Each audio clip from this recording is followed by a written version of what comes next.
My dear students, now I am going to explain you the chapter The Shepherd's Treasure. This is an Iranian folk story. ये एक Iran की लोक कथा है जिसमें एक गरेड़िए की कहानी है जिसने किस तरह अपने बुद्धि और विवेक से अपने राजा का साथ दिया और उसका दिल जीता। तो हम पढ़ते हैं ये कहानी। In a village in Iran there once lived a shepherd. Iran के एक गांव में एक बार एक गरेड़िया रहता था। ही वॉज वेरी पुअर, वो काफ़ी गरीब था। He didn't have even a small cottage of his own. उसके पास अपना छोटा सा झोपड़ी भी नहीं था, अपनी एक छोटी सी झोपड़ी भी नहीं थी उसके पास जिसमें वो रह सकता था। He had never been to school और learn to read and write. वह कभी स्कूल नहीं गया और ना ही उसने कभी पढ़ना लिखना सीखा था। For their were very few schools in those days, क्योंकि उस ज़माने में बहुत ही कम स्कूल हुआ करते थे। The poor and uneducated this shepherd was very wise. हालांकि वो काफ़ी गरीब था और अशिक्षित भी था, लेकिन ये जो गरेड़िया था वो काफ़ी बुद्धिमान था। He understood people's sorrows and troubles. वो लोगों के दुख और तकलीफ़ों को समझता था।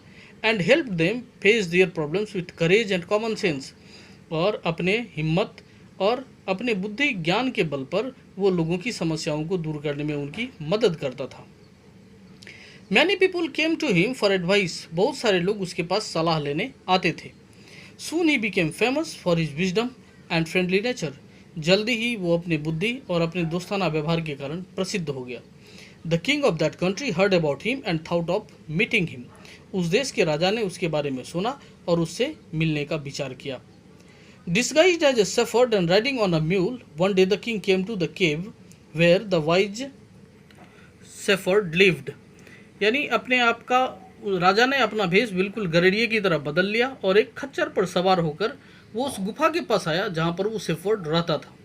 As soon as the shepherd saw the traveller coming towards the cave, he rose to welcome him. जैसे ही उस गरेड़िए ने देखा कि कोई यात्री उसकी गुफा की तरफ आ रहा है, वो उठा, उसका स्वागत किया। He took the tired traveller inside the cave, gave him water to drink and share of his own meagre meal. उसने उस थके हुए यात्री को वो अपने गुफा के अंदर ले गया, उसको कुछ पानी दिया पीने के लिए और अपने पास जो उसके पास बहुत कम खाना था उसी में से कुछ हिस्सा उसने उसको भी खाने को दिया। The king rested for the night in the cave and was greatly impressed by the shepherd's hospitality and wise conversation. राजा उस रात उस गुफा में ही रुका और वो काफ़ी ज़्यादा प्रभावित हुआ उस गरेड़िए के मेहमान नवाजी से, उसके खातिरदारी से और उसकी बुद्धिमान वार्तालाप से वो काफ़ी ज़्यादा प्रभावित हुआ। The still tired the king decided to depart the next morning. हालांकि वो अभी भी थका हुआ था, लेकिन राजा ने अगली ही सुबह वहाँ से निकलने का फैसला किया। He said, many thanks for your kindness to a poor traveller, I have a long way to go, permit me to leave.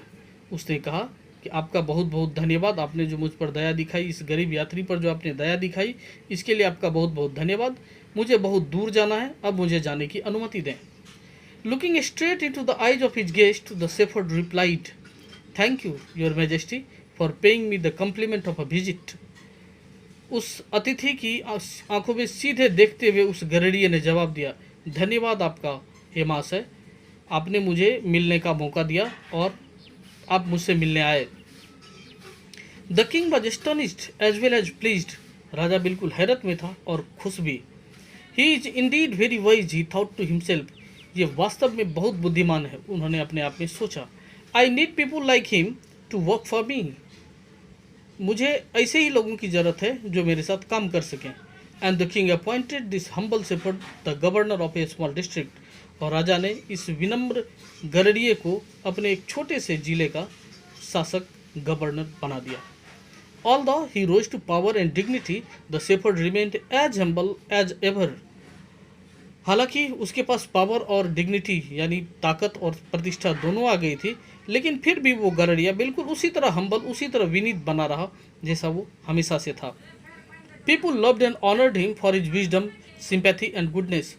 लोग अब भी उसको उसके प्यार के लिए, उसके सम्मान के लिए, उसकी बुद्धि, विवेक, उसकी सहानुभूति और उसकी अच्छाइयों के लिए लोग उसको काफ़ी ज़्यादा प्यार और सम्मान देने लगे। He was kind and just to one and all. वो काफ़ी दयालु था और बिल्कुल सबके साथ एक जैसा व्यवहार करता था। His fame as a fair and wise governor soon spread throughout the country. उसकी जो छवि थी, उसकी जो प्रसिद्धि थी एक न्याय प्रधान और बुद्धिमान शासक के रूप में, वो जल्द ही पूरे देश में फैलने लगी। Now the governors of other provinces grew terribly jealous of him and began to talk to the king against him. अब जो दूसरे सूबे, दूसरे प्रदेशों के जो शासक थे, जो गवर्नर्स थे, वो काफ़ी ज़्यादा ईर्ष्या करने लगे इस गवर्नर से, और उन्होंने राजा के सामने इसके खिलाफ बातें करनी शुरू कर दी। They said he is very dishonest and keeps for himself part of the money that he collects as tax from the people. उन लोगों ने राजा के सामने जाकर कहा कि वो बहुत बेईमान है और वो अपने पास कुछ पैसे जो वो लोगों से टैक्स के रूप में, कर के रूप में वसूलता है, वो अपने पास उसमें से कुछ रख लेता है। Why did he always carry with him? They added an iron chest. वो हमेशा, उन लोगों ने और जोड़ते हुए कहा कि वो हमेशा अपने पास एक लोहे का बक्सा क्यों रखता है। Perhaps he carried in it the treasure that he had secretly collected. शायद हो सकता है कि इसमें वो खजाना रखता हो जो उसने बिल्कुल गुप्त रूप से जमा किया हुआ होता है।